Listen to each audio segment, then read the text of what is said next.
com você? Hoje eu vou contar para você a historinha de Jonas, da Bíblia, do Antigo Testamento. Jonas era um rapaz muito simples, vivia muito bem na cidade dele, estava tudo certo com ele. E aí, Javé chamou ele em sonho, né? E falou para ele ir numa cidade chamada Nínive, uma cidade pagã, para converter o povo, porque o povo de lá estava muito pecador. Mas o Jonas não quis ir, não. Ele falou, eu não sei, porque eles não vão me ouvir, né? Isso é uma coisa muito grande para mim. Quem sou eu? Chegar lá e falar, né? Converter o povo. Enfim, ele não quis. Ele fugiu dessa missão que Javé tinha dado para ele. E ele não foi para Nínive, ele foi para uma outra, ele pegou o rumo, né? Pegou uma embarcação para uma outra cidade contrária ao destino de Nínive aí. Ele desobedeceu, né, a Javé. E aí no meio do mar, onde ele estava indo para essa outra cidade, fugindo de Deus, né, fugindo desse pedido de Deus, a embarcação, né, sofreu uma grande tempestade e quase naufragou, e os marinheiros então descobriram que foi porque Jonas confessou que ele tinha desobedecido a Deus, então eles interpretaram que era um castigo de Deus, aquela tempestade.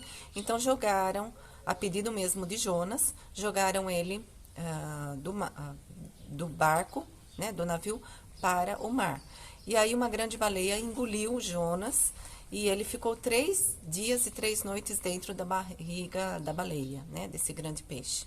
E depois a baleia vomitou Jonas em terra seca, e aí então ele resolveu cumprir a missão dele. Falou, não tem como escapar, né? Eu tenho que fazer isso. E daí ele foi e converteu a cidade de Nínive. Então essa historinha bíblica, né, tá no Antigo Testamento, da Bíblia Sagrada, e tem todo um significado teológico, enfim, porque a Bíblia é cheia de símbolos, a gente sabe disso. Mas aqui eu vou comentar um pouquinho sobre o significado, a interpretação psicológica dessa história, que foi um psicólogo americano chamado Abraham Maslow, que nomeou, né, ele conceituou de complexo de Jonas a resistência, né, a tendência que a gente tem de fugir de uma grande missão, de não enfrentar os desafios para uma coisa grandiosa. Então, Maslow fala que a gente tem medo, muitas vezes, de ser grande, né? De ser uma pessoa que vai fazer que vai exercer uma grande missão. Então, Maslow, ele classificou, né, como complexo de Édipo, essas pessoas, porque muitas vezes as pessoas ficam só na zona de conforto, igual Jonas, né? Jonas estava bem lá, vivendo simplesmente na cidade dele. Ele não queria, ele se negou, né?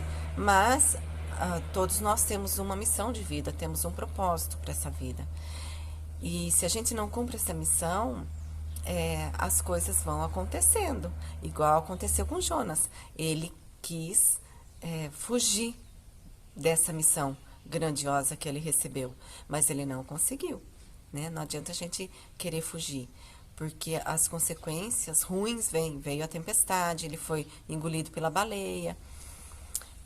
Mas a gente precisa então ter consciência de que nós primeiro, temos uma grande missão e temos sim a limitação, temos a dificuldade de muitas vezes cumprir, mas como Maslow mesmo diz, a gente tem sombra e luz, quer dizer, a gente tem o propósito de vida e a gente tem as limitações, as dificuldades também.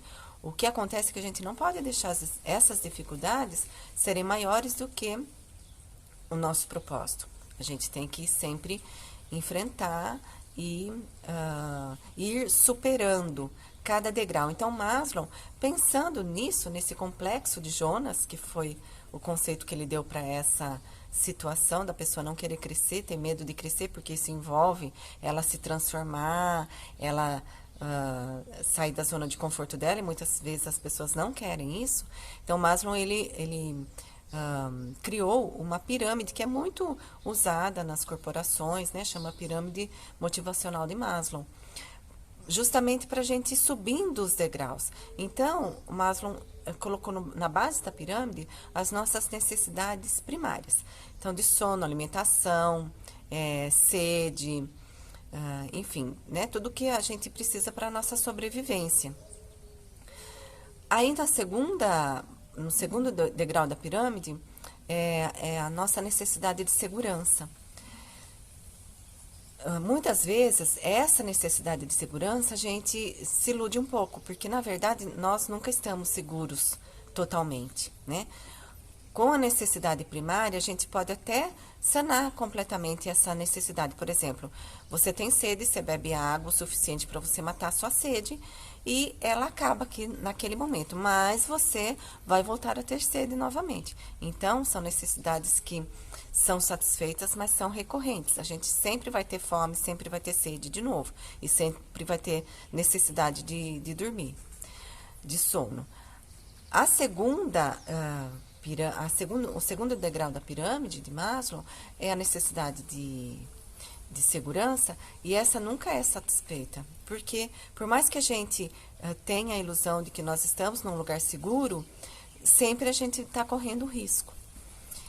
Então, é uma ilusão, né? A gente tem que tem que se prevenir, né? Precaver para que a gente se sinta na maior segurança possível, mas nem sempre isso a gente consegue atingir 100%. Depois, então, esses 2 degraus, o Maslow fala que são as necessidades básicas que a gente precisa para sobreviver. Ninguém consegue sobreviver sem elas. A partir do 3º degrau, então, são necessidades que a pessoa ela consegue, se ela se esforçar, se ela evoluir, se ela voltar para dentro dela e se trabalhar emocionalmente. Então, o 3º degrau da pirâmide é a necessidade de relacionamento social, do contato social, né? Então, tem muitas pessoas que são tecnicamente muito boas, muito inteligentes, executam muito bem sua função, seu trabalho, mas são pessoas que não conseguem ter um bom relacionamento social. Elas não têm essa inteligência emocional, elas não conseguem, né, lidar bem com as emoções dela e do outro. Então, são pessoas que se irritam facilmente, são agressivas, maltratam os outros, né? Enfim, porque não tem muita paciência. Então, ela não consegue ter uma inteligência emocional satisfatória. E isso precisa ser trabalhado. A pessoa ela precisa voltar para si mesma e ver, porque aí entra na limitação, né? Por que ela tem essa limitação de não conseguir lidar com o outro? Porque o outro é uma projeção dela. O que irrita no outro é porque a gente tem também. E muitas vezes a pessoa não consegue olhar para si, ela só fica criticando o outro. Então, o 3º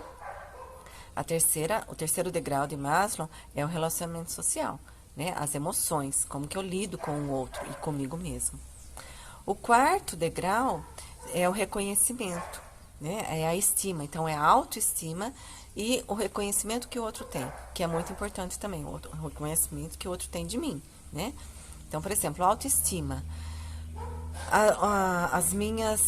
Os meus potenciais, né? As minhas virtudes, o que eu sou bom. Todo mundo é bom em alguma coisa. Ah, eu não sou bom em nada, não sei fazer nada. Sabe? Às vezes você não descobriu e tá com o complexo de Jonas, quer dizer, não quer enfrentar essa grandiosidade. Isso que você tem de bom, né? Você não quer olhar para isso. E não tem como fugir, né? Então, o que você tem de virtude, você tem que colocar a seu benefício, né? E em benefício de outra pessoa também, a seu favor, em favor do outro também. Então, o que você pode ajudar a si mesmo e ao outro com o que você faz de bom, com o que naturalmente você é bom. E o reconhecimento social, que é muito importante também. As pessoas, tem gente que tem dificuldade de receber elogio, né? As pessoas elogiam você e você fala, imagina, não sou isso não, são seus olhos, né? Não, se elogiou porque a pessoa está vendo alguma coisa boa em você. Então, muito obrigado, muito obrigada. Né? Eu reconheço que você está vendo isso em mim. E isso eu sou bom mesmo, isso eu sou boa mesmo. Eu consigo fazer isso de uma determinada forma satisfatória. né? Então, é importante, porque senão, se a pessoa elogia e você fala, ah, não, não é isso não, né? Imagina, você está enganado, quer dizer, você está até desprezando o que o outro está enxergando em você, né? Então, a pessoa te elogiou, muito obrigado, pronto, né? Você está tendo um reconhecimento que você tem esse valor e você está aceitando o reconhecimento que o outro tem de você também. Então, isso, segundo Maslow, é muito importante, né? Faz parte da pirâmide de evolução de Maslow. E o topo da pirâmide é a autorrealização. É quando a gente se realiza, a gente é plena, né? O ser humano é pleno no desenvolvimento dele. Então, ele atingiu um degrau altíssimo de autoconhecimento, né? De controle emocional, de autoconhecimento, de inteligência emocional.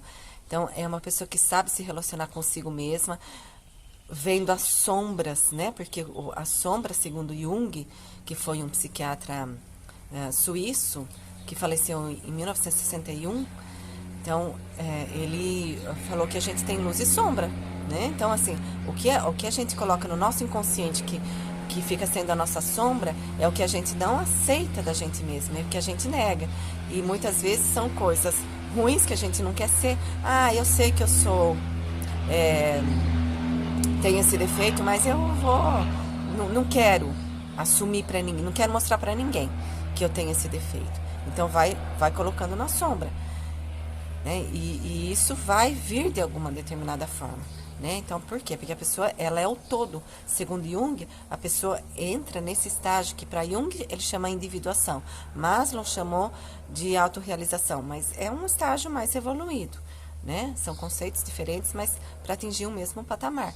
Então, do estágio mais evoluído, que a pessoa, ela entra em contato com a sombra dela, com as limitações dela, aceita isso e a partir dessa aceitação ela pode se transformar numa pessoa melhor, né? Então, se eu tenho uma limitação, eu vou me trabalhar nisso para ser uma pessoa melhor, para eliminar isso de alguma forma, né? Então, e eu vou ser uma pessoa autorrealizada, uma pessoa plena, né? E vou conseguir lidar bem, né? Saudavelmente comigo mesmo e com os outros, tá bom? Então, eu faço essa pergunta para você. Você tem complexo de Jonas? Você, de repente, não quer crescer? Tem medo de crescer? Medo de ser grande? Medo de exercer o seu propósito de vida? Descobrir seu sentido de vida e ir em busca dele? A proposta para você, a dica de hoje, é que você não tenha esse medo, que você vá construindo, subindo esses degraus de Maslow até chegar na sua autorrealização. Você vai se sentir uma pessoa muito melhor, muito plena, se sentir muito bem, muito mais feliz e, consequentemente, vai fazer as pessoas mais felizes também. Tá bom? Um beijo para você, até o próximo vídeo e obrigada pela atenção.